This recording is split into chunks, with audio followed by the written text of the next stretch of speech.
Arsenal's date with destiny has arrived. Paris Saint-Germain at the Parc des Princes. 1-0 down after the first leg. Today we get all the breaking team news going into the game. Find out about the big Arsenal returns, as well as a massive update on the future of William Saliba. We'll also find out about a new attacking midfield target and discuss the potential reports of Arsenal advancing for a brand new wide forward.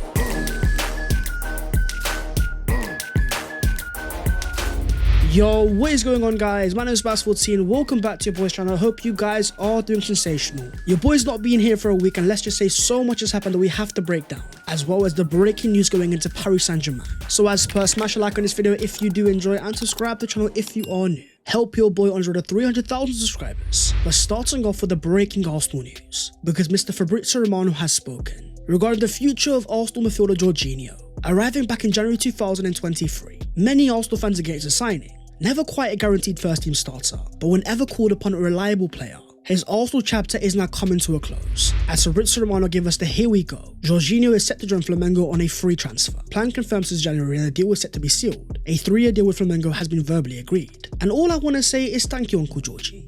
From Newcastle away in 2023 to that wonder goal against Aston Villa. Even think about last year with Thomas Partey missing all of the season via injury. Liverpool at home, Newcastle at home, Jorginho dropping man of the match performances. Jorginho is the perfect example of what you want from a squad player. Someone happy to be at the club, with a massive impact behind the scenes, experience to come into big games, while also keeping a certain level of standard.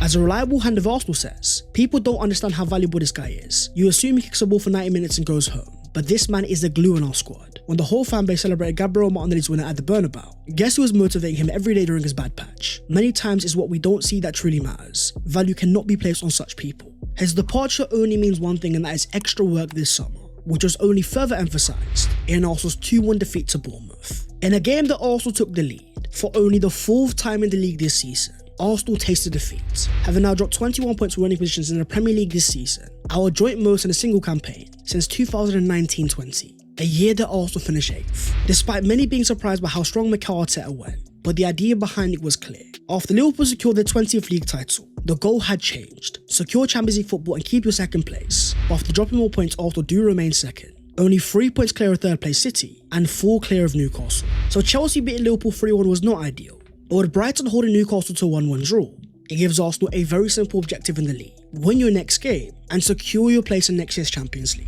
A trip to Anfield of course will not be easy, neither Newcastle at home or with Southampton away on the final day of the season. For me, Arsenal do not have a single excuse whatsoever. Yes, you can focus on the Champions League, but over the last few weeks we have been unprofessional, taking leads and not finishing games off, with a growing concern in terms of set pieces, with Arsenal now conceding a whopping 38% of their goals from set pieces this season. That is the highest in the league out of any other team, with a whopping 12 of 31 goals conceded coming from set pieces, 3 of those 12 being penalties. Of course, questions can be asked of Nicolas Jova, but for me I also think about the context of who we are missing. In Kai Havertz and Gabriel Magalhaes, 2 of Arsenal's biggest players in the box. Take them out of the team and not only are Arsenal not as good going forwards, but defensively they're also a massive miss. The concern that I want to focus on that I think is far bigger is the fact that 35 games into a league season, our top goal scorer is still Kai Havertz on 9 league goals, despite not playing a single minute since February. So many they will hear that and say we have to sign a striker, but my point of view is different.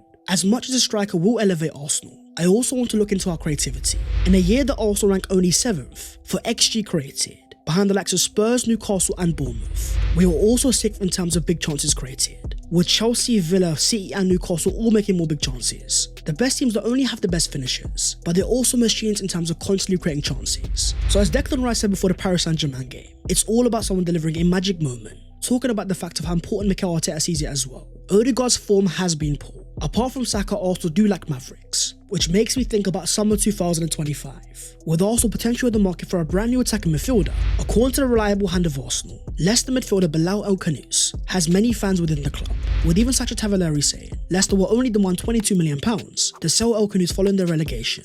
Teams that get relegated always have quality. In El-Khanous you have a player 20 years of age, despite having only 3 assists all season, with 8 big chances created. He's a player that I think has a lot of fundamentals, a strong ball carrier in the final third, with more of a burst when compared to Martin Odegaard.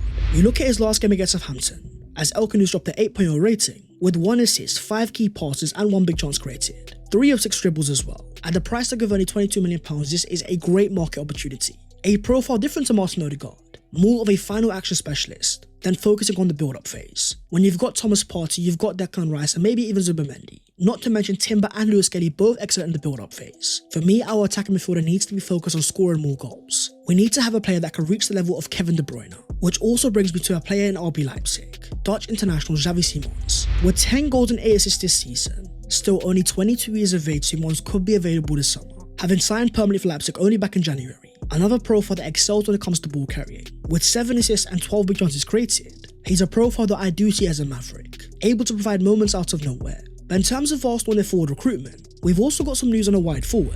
According to reports in Germany, Arsenal are in serious advanced negotiations with Borussia Dortmund over the signing of Jamie Gittens ahead of the summer, of around 50 to 60 million euros. A pacey wide forward 20 years of age, having come through the academy of Chelsea, Reading and City, but making his name in the Bundesliga. In a year that he has 12 goals and 5 assists, the thing that stands out to me is his ball carrying, ranking 4th in all of Europe for successful take-ons per 90, ahead of Musiala, Vinicius Jr and Desiree Doué, in the top 1% of successful dribbles, top 3% of attacking actions, and 4% for progressive carries. In the Bundesliga this year, the most crosses into the box, the most dribbles completed, and the highest dribble success rates. When compared to the likes of Nico Williams and Rafael Leao, while not as much as the creator, he's far more of a goal-scoring type forward. And that for me is perfectly shown by this graphic here.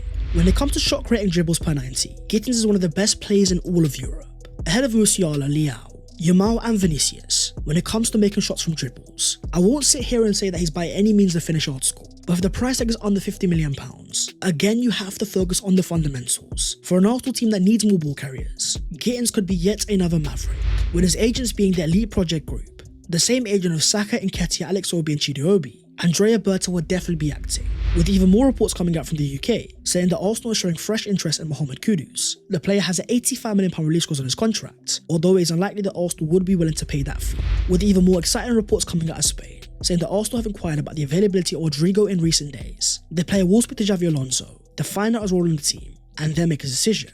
His starting price is expected to be close to £85 million.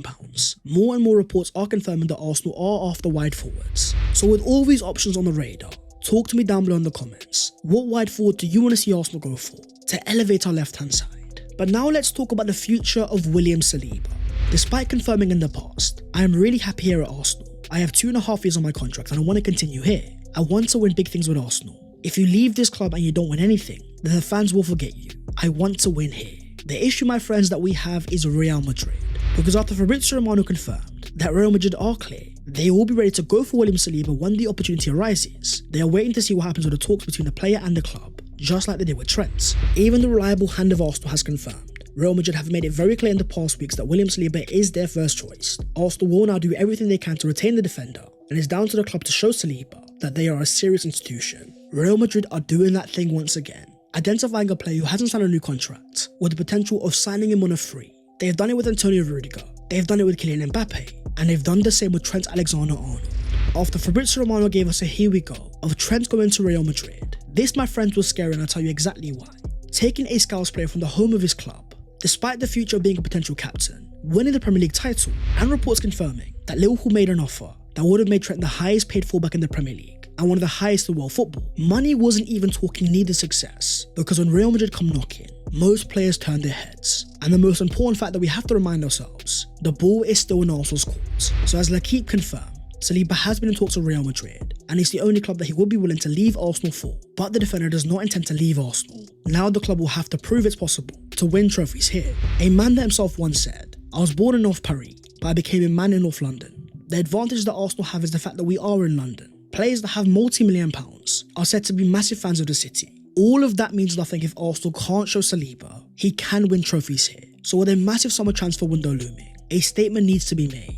This year in the Champions League, we don't know what's going to happen, but to ensure that Saliba has his peak years at Arsenal, it's all about showing ambition. Andrea Berta will be active behind the scenes, with Bukayo Saka set to sign a brand new Arsenal contract. That for me is a major positive sign. But moving on to Arsenal's season decider, in what many see as our biggest game in the Mikel Arteta era, potentially one win away from a Champions League final, destiny awaits at the Parc des Princes. After a first leg that Arsenal lost 1-0 from a 4th minute Ousmane Dembele goal, those first 15 minutes was pure suffering. But in a game that Arsenal had a 1.69 XG to PSG's 1.23, for as great as PSG were how fast they moved that ball, their goal came from a chance of only 0.07 XG, with Arsenal having created more XG than any other side in the first legs of the semi-finals. creating 3 big chances to PSG's 2. I won't sit here and lie to you guys and say that was vintage, but it was definitely a game that Arsenal grew. Many of these players playing their first ever semi-final. The first 15 was pressure, but as Mikel Merino said after the game, we have proven that we can compete against anybody. With all due respect, I think we are going to win the second leg, as Arsenal go to France with a fantastic record of only 1 defeat in 13 games, 7 wins and 5 draws. The first game definitely taught us a lot. With Declan Rice playing as a number 6, Vitinha and Gomez dominated. It all changes for me with one massive return. Thomas Partey once again available. Not just a player that can thrive as a number 6, but for me it's the impact of Declan Rice. A player that thrived at the Bernabeu and smashed Real Madrid, having scored his 15th Arsenal goal on his 100th appearance. In big games, Rice is the perfect number 8. Not just because he can carry the ball forwards, but it's also the way he presses. The example being in the first leg in the 92nd minute. Look how quick Rice is to notice Vitinha, chase him down and win the ball back, to make a moment for Arsenal that was wasted by Gabriel Martinelli. As Declan Rice says, I've played in semi-finals before. I know what it takes to get to a final. The key for me in this game has to be the ball carriers. Declan Rice, Miles Lewis-Skelly and Bukayo Saka. Can you be a man and can you provide a magic moment? Because as Declan Rice says, Thomas Partey allows me to be a better player. So talking of ball carriers, we do have another major return. After footage confirmed the return of Ricardo Calafiori, with Yuri and Timber also seen in training. Having seen the impact of Calafiori in our first game against PSG, going all the way back to the group phases, despite playing as a left back thriving in a more free role, even though I don't think he's going to start, Calafiori's ball carrying ability could be a useful asset off the bench. With also facing a PSG side that was nearly fully rested in the game against Strasbourg, with Luis Enrique confirming that Ousmane Dembele will be available. He has trained with us for 2 days. Mikel Arteta will have a gargantuan tactical battle, and the key area for me is how do Arsenal beat the PSG press. As shown in the first leg, go man to man, but as soon as our players started to carry, as Lewis-Skelly found Martinelli, PSG will open up easily.